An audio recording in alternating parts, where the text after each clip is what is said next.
I think it's a great movie, but it's a hard to watch movie. It's a movie that is like raw and real and powerful.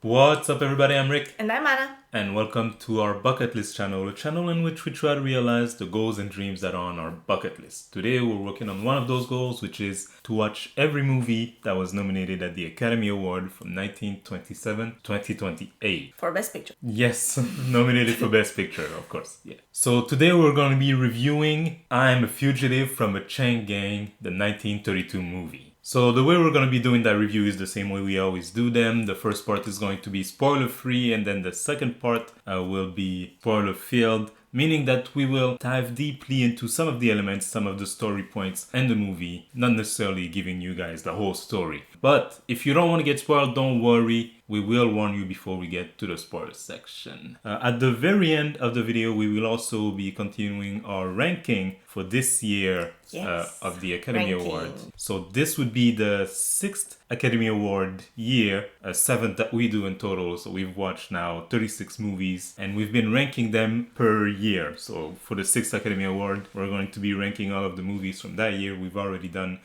Smiling True, so this will be the second one. We'll see if it gets to number one or not. We will see. So yeah, before we get into any of that, I have some info regarding the movie, just general trivia and also information about production, which should be interesting. There's a lot of stuff in here.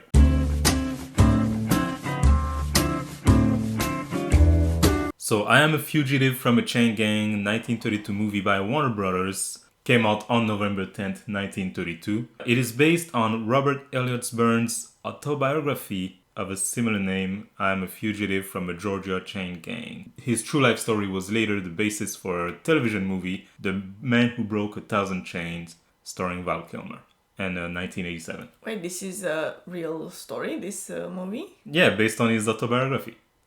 You seemed surprised or perplexed. Yes, I am. Yeah? You didn't believe it was a true story? You didn't think so?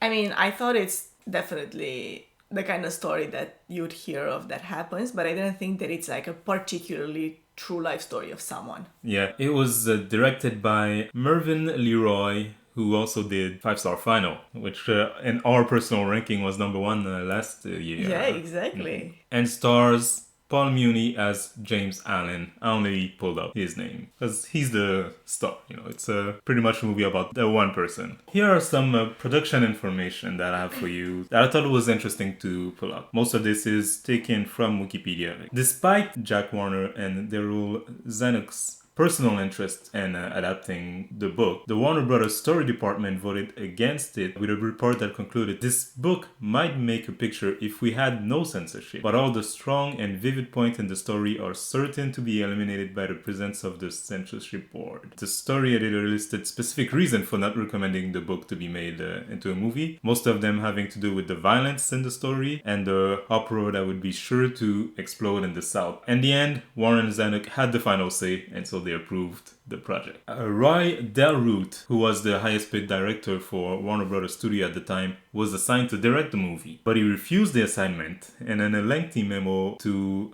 some of the producers, he explained that this subject is the subject of the movie. This subject is terribly heavy and morbid. There is not one moment of relief anywhere, and he argued also that the movie had a lack of box office appeal and that offering a depressing story to the public seems ill-timed given the harsh reality of the Great Depression. So instead of that, Mervyn Leroy, who was at the time directed 42nd Street, came out and did this movie instead, dropped out of 42nd Street. Interesting, moving around directors like this. Yeah. Regardless of Del Root's fear about the project not being financially viable, this movie was Warner Brothers' third highest success for that year in terms of box office. So it did well. Yeah. I mean, I would expect. And also, regardless of everyone's reticence, whether it's the storyboard or Roots towards the movie, it was also very well received critically. It was nominated for 3 Academy Awards. First of all, Best Picture, that's why we're watching it. Best Actor in a Leading Role for Paul Muni. Best Sound Recording for Nathan Levin. And also has left its mark on cinematic history history even. In 1991, the film was selected for preservation in the US National Film Registry for being culturally and historically significant. This is the info that I have for now. I have some more stuff later on when we get into the spoiler section. Okay.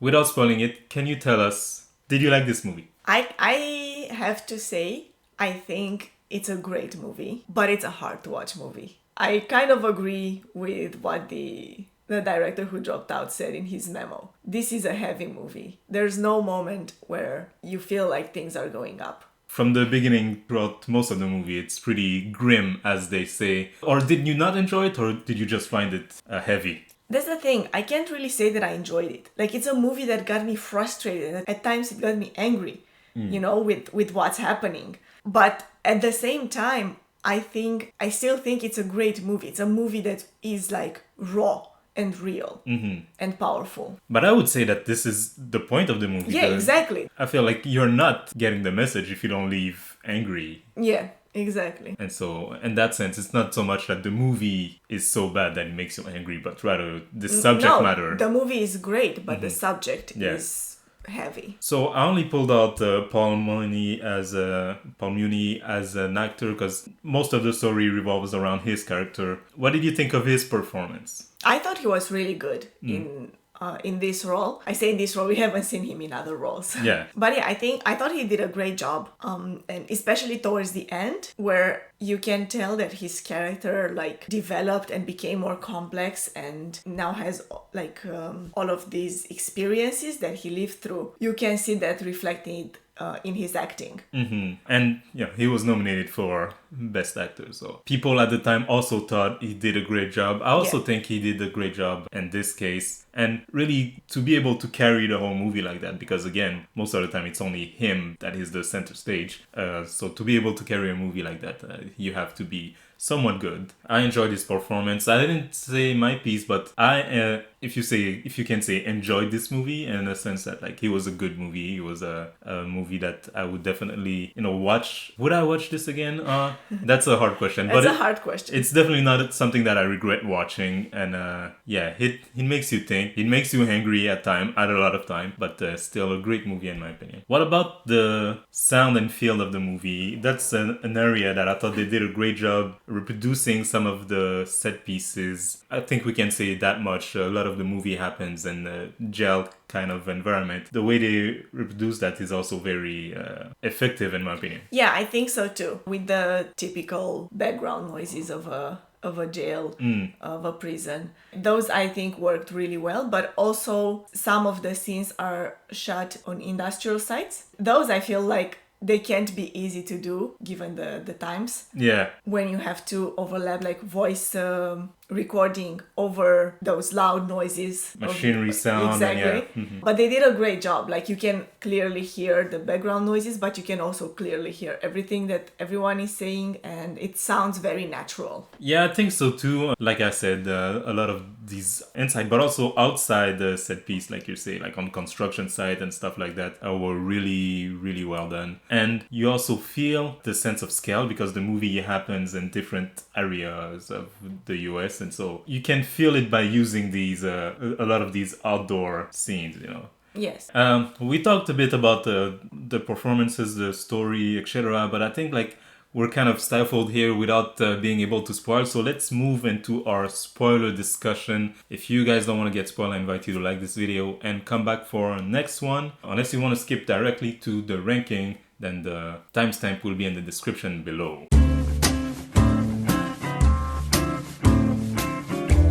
First of all, a short synopsis of the movie. So this is the story of a wrongly convicted James Allen who serves in the intolerable condition of a southern chain gang, which later comes back to haunt him. So a chain gang, as they call it, is this kind of a prison type thing where everyone is chained together and they make them do like a lot of harsh manual labor. It's an interesting concept, a horrible one. I had some more trivia that I was going to give you with spoilers this time. So of course, like I said earlier, I'm a Fugitive from the Chain Gang is based on the Robert Elliott Burns book I'm a Fugitive from a Georgia Chain Gang, which came out in 1932. The book recounts Burns' imprisonment in a chain gang in Georgia in the 1920s, his escape, and the furor that developed. So this is a real story of a guy who really escaped from a chain gang. The movie and the book were both credited with helping reform the deplorable condition of the Deep South chain gang. That is interesting that you're saying that because it comes in contrast with the board of Warner Brothers,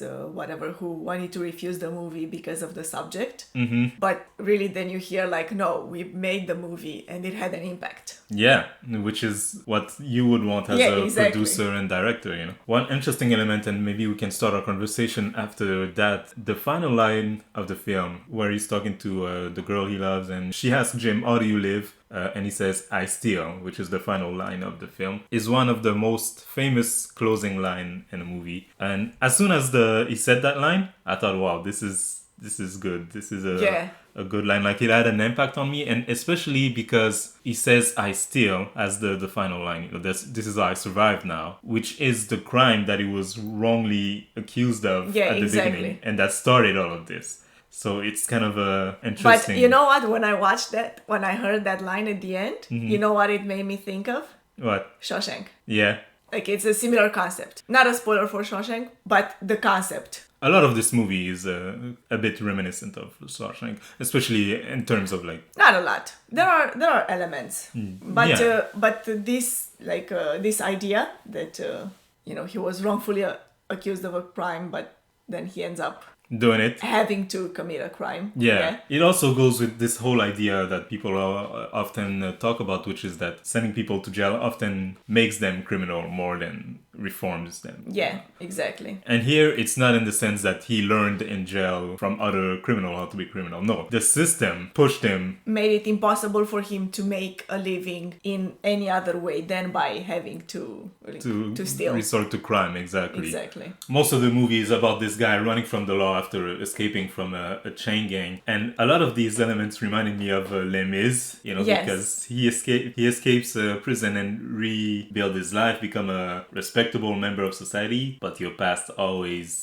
follows you. Exactly. Right. That was a very deplorable moment, especially when he gets arrested again, makes a deal, and they don't respect the deal. And I felt that was the moment where you were the most angry. Yes, that was because you want to think something like this, it would be in writing. Yeah. You can't just go back and say, we changed our mind. Like, no, that's not how it works. Second of all, it's mean, because at that point he was somewhat protected. He didn't have to go with them. Yeah. But he did in order to clear his name. And they took that away from him. And they took his liberty away from him again. So they took advantage of basically his honorable nature. Mm-hmm. Which was, okay, we convinced him to come with us by telling him that this way he will be able to clear his name. Yeah, after 90 days. Yeah, 90 days and then it's all erased. Yeah, we'll give you a full pardon and you'll be fine. But no, after 90 days, they're like, no, you're staying in jail. And then after, you're staying in jail for a year and then you can go. And then after a year, they're like, we haven't made a decision indefinitely. It's frustrating, it's annoying that the system would be allowed to take advantage of someone like honesty and honorable intentions in a way like this. And really, the saddest part, or one of the saddest parts, is he starts out the movie, coming back from the war, and then his brother is like, go back to work at the factory, you have a good job waiting for you, and he aspires for more. And so he leaves this comfortable life to try to become an engineering worker, like an engineer. But very quickly, it doesn't work out because there are no jobs for him. So he has to resort to walk in from state to state looking for small work to do, and then gets trapped into this robbery, to which he had no partake. Exactly. I mean, he did, but at gunpoint. At gunpoint, yeah, exactly. And so this idea that just because a man tried to follow his dream, all of this would happen, it's such a horrible thought to have. Exactly. And so I thought it was interesting. At first, I was wary. I thought it would be a movie about a lesson on how you shouldn't have left your comfortable job, blah, blah, blah. But that's not what the movie is. Right. And it's not only that, it's more about just his freedom. Because from the time he comes back from the war, all he strives to achieve is be free. And with every step of the movie, at every stage of the movie, he loses more and more of that freedom. Like first he doesn't find a job, so he's forced to do like side jobs here and there, and then he gets in prison, and then even when after he escapes, he gets into this relationship in which he's basically also a prisoner. Like he can't get out, and at every stage it just gets worse. You know, there is no point from the moment like the movie starts. There is no point where you feel like his life is gonna be well, or at least for a while he's fine. You know, like there's no relief. And that's a good analysis, because really it is the story of a man looking for freedom, but not only in the sense that he wants to be free from the chain gang or be free from the criminal system, but just be free in general, you know. Right. He wanted to be free to love the women he wanted to be free to do the job that he wanted. All of these were taken away from him or were denied to him in some ways. And I feel like also the beginning of the movie attacks another issue that is not, or I haven't seen it yet in these older movies being talked about in this way, which is what happens to men when they come back from war. He just comes back there and his family is all happy for him. I mean, of course, they're happy that he's there, but they're like, oh, tell us stories about the war and stuff like this. Like, it's not a story. Yeah. It's not something that they would want to talk about, you know, the people who went to war. And after that, he's given this job that when he wants to turn it down, he's like, oh, you should be grateful.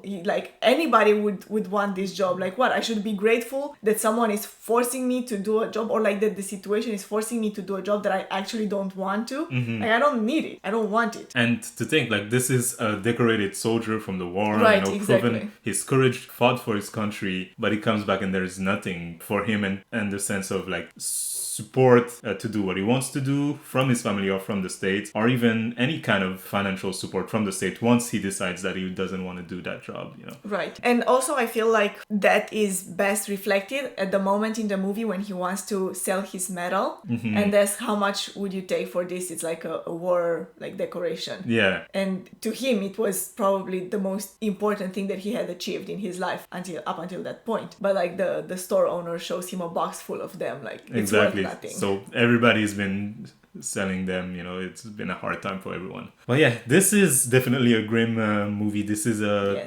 depressing movie. From the beginning to the end, it just keeps going down for him, and it doesn't end at a good place. He's a fugitive at the end. He's in a worse position than ever, though he is, in a sense, free because he's not in the chain gang, but he's still not free to live his life. This is definitely an interesting movie, a movie that makes you think, movie that had an impact. But in terms of us and this ranking and this review, what would you say? Would you recommend this movie? Yes, I would recommend it. Yeah? Yes, definitely. I mean, you know, keep in mind that it's not an easy movie to watch, but it's very interesting.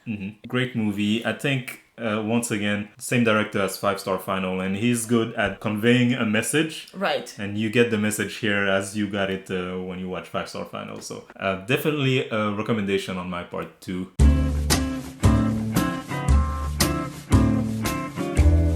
And now, time for the ranking. Yay! So our current ranking for this 6th Academy Award year is number 1, Smiling Through. That is it. That's it. So now we have to place I'm a Fugitive from a Chain Gang somewhere between number 1 and 2. What would you say? What is your feeling? I would put it at number 1. Yeah, me too. I think it's like definitely better than Smiling Through. This is, in my opinion, a better made story, better told story, and it's a story that makes you think the whole way, but also afterward too, just like a 5-Star Final in a sense. Again, great job for the director on that part. But not only from the fact that he has a message and it's a well-told story, but the other elements that we've talked about, imagery, the sound design, like I think it was a very well-made movie all around, you know. And so yeah, not much of a debate there. The new ranking is going to be number 2, Smiling Through.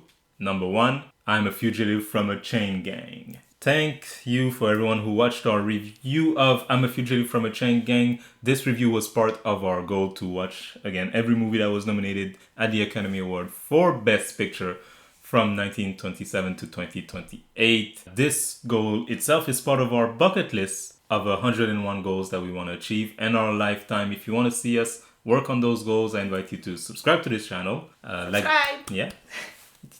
Like this video if you did. Comment in the comment section below. Have you ever seen this movie? If so, what did you think of it? And yeah, have a nice day. It's been almost a year since you escaped. But I haven't escaped. They're still after me.